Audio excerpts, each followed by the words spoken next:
Hi, this is Tim, and I just wanted to go over a few features we added to pages from the previous sprint.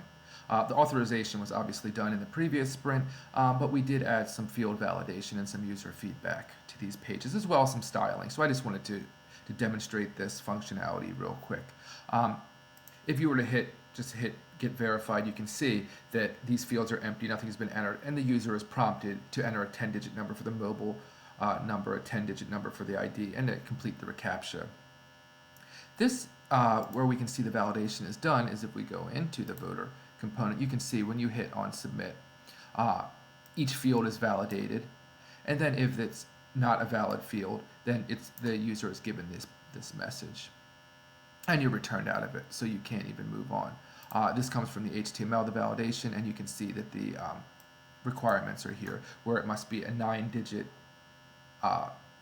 it must be a 10-digit number that's entered into state ID, and the same for phone number, and then and that's how that's validated. We can test that out if we go back over here and we can say let's enter 3 ones, and you can see that the mobile phone number requirement is still not met. So let's try putting in 10 and see, and you can see that it is now.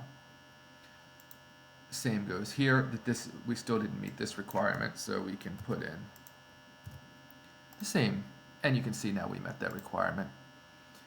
Enter the reCAPTCHA, and you can see we were able to move on to the mobile one-time PIN page. However, we didn't put in a valid PIN, so we were not able to get that number. What we can see, however, is that this one does not have the same kind of validation. What happens here is that the button to move on is not enabled until we enter a valid field here.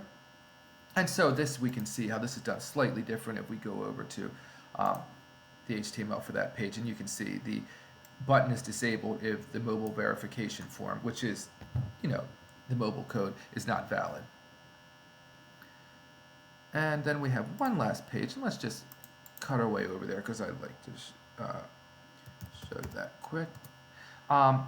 This normally would have the mobile and state ID already filled in, but since we cut over here, it's not. Now this requires the same thing, social security number, birth date, all of these things to be completed. If they're not completed correctly, the user is given the feedback, and you can see it's the same kind of a verification, as in the social security number needs a 9-digit number, birth date needs a valid birth date, and you can see if you were to, this is how it's tested.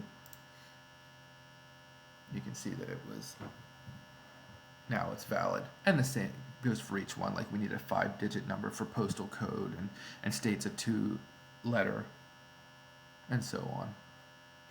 And that's the end. And that's all that was added to these pages. I just wanted to show quick how that was added.